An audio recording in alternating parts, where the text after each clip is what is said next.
Loss provisioning framework. सबसे पहले जो बहुत इंपॉर्टेंट वर्ड है वो है प्रोविजनिंग। लोन लॉस का तो मतलब समझ आ गया होगा कि जी लोन बैंकों ने दिया था और वो वापस नहीं आया, लॉस हो रहा है, ठीक है।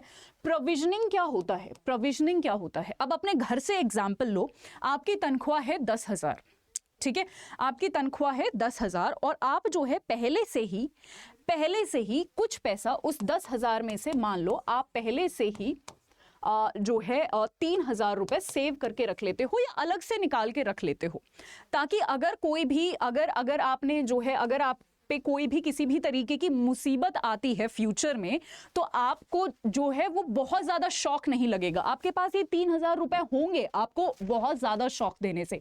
कुछ ऐसा सही होता है प्रोविजनिंग, जहां पर बैंक क्या करते हैं जब वो लोन देते हैं, ठीक है, या फिर उनके पास जितना भी, जब वो लोन देते हैं तो उनको पता होता है कि अगर मैं 100 रुपए लोन में दे रहा हूं तो जरूरी नहीं है कि 100 के 100 मेरे वापस आ जाए, है ना। तो वो क्या करते हैं कि जो भी उनको प्रॉफिट होता है, जैसे मान लो बैंकों को जो है 5 लाख का प्रॉफिट हुआ है, तो इसी 5 लाख में से वो कुछ पैसा जो है अलग से जो है निकाल के रख लेते हैं। फॉर एग्जांपल 1 लाख जो है बैंक ने निकाल के रख लिया, ताकि अगर वो जो 100 रुपए मैंने आपको बताए हैं, वो जो 100 रुपए, अच्छा 100 रुपए में छोटी रकम इसलिए रहती हूं ताकि आपको समझने में आसानी हो जाए। 100 लाख ले लेना इसको वैसे, ठीक है, 100 लाख।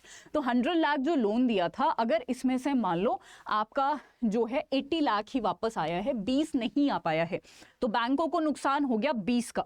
बट बैंकों के पास 1 लाख रुपए थे और ऐसे ही बैंक अलग अलग जो है महीनों में 1 लाख रख लिया, कभी 2 लाख रख लिया, कभी 3 लाख रख लिया, डिपेंडिंग ऑन कि कितना प्रॉफिट हुआ है। तो बैंकों को बहुत ज्यादा शॉक नहीं लगेगा। इसी को हम प्रोविजनिंग कहते हैं, लोन लॉस प्रोविजनिंग। अब यहां पर न्यूज क्या कहती है? ईसीएल यानी एक्सपेक्टेड क्रेडिट लॉस। तो आरबीआई की ना एक अप्रोच होती थी पहले, इनकर्ड क्रेडिट लॉस, और उसको जो है अभी चेंज कर दिया गया है एक्सपेक्टेड क्रेडिट लॉस में, ठीक है। तो ये एक्सपेक्टेड क्रेडिट लॉस की जो अवधि है इसको 1 साल और बढ़ा दिया गया है। ये होता क्या है ये समझेंगे हम।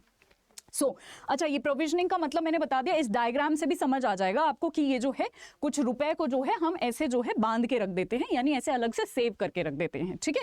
चलिए आगे बढ़ते हैं। मैं बात कर रही थी कि पहले क्या था, हमारा इनकर्ड लॉस वाला सिस्टम चलता था, अब एक्सपेक्टेड लॉस वाला जो है सिस्टम चल रहा है। इनकर्ड लॉस का मतलब ये था कि जब आरबीआई को लॉस हो जाता था ना, उसके बाद जो है, यानी उसके आई मीन टू से नॉट आरबीआई, बैंकों को जब लॉस हो जाता था ना, उसके बाद प्लान किया जाता था कि जी कैसे अब क्या करना है, ठीक है। एक्सपेक्टेड लॉस में क्या है, ये एक फॉरवर्ड लुकिंग अप्रोच है, यानी पहले से ही आप कुछ पैसा, मतलब चीजों को कैलकुलेट करके, एक्सपेक्ट करके कुछ पैसा आप साइड में रख लीजिए, ठीक है,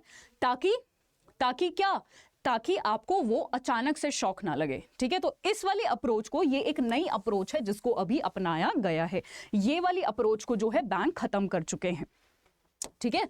चलिए, यहां पर एक चीज आप देख सकते हैं कि क्या होता है कि बैंक जो है इस अप्रोच को अपनाने के लिए 3 स्टेजेस में चीजों को डिवाइड करता है, ठीक है। पहला तो है 12 मंथ का जो है लॉस है, मतलब जहां पर बैंक ना ये कैलकुलेट करता है कि अच्छा जो है कितना क्या लॉस होगा, कितने महीनों में पैसे नहीं आएंगे वापस, ये सारे कैलकुलेशंस रखता है, ठीक है। मान लो एक इंसान है, या फिर जो भी पैसा जो है वापस नहीं आता 12 महीने तक, उसको एक स्टेज में रख देता है। फिर अगर वो और ज़्यादा टाइम ले रहा है, यानी रिस्क बढ़ रहा है, तो स्टेज 2 में, और अगर रिस्क और ज़्यादा बढ़ गया, यानी वो पैसे बैंक को लग रहा है कि तो मुश्किल है आने, ठीक है, तो उसको जो है स्टेज 3 में रख दे। तो ऐसे ऐसे करके जो है स्टेजेस जो हैं, रिस्क की स्टेजेस जो हैं वो बढ़ती जाती हैं, ठीक है।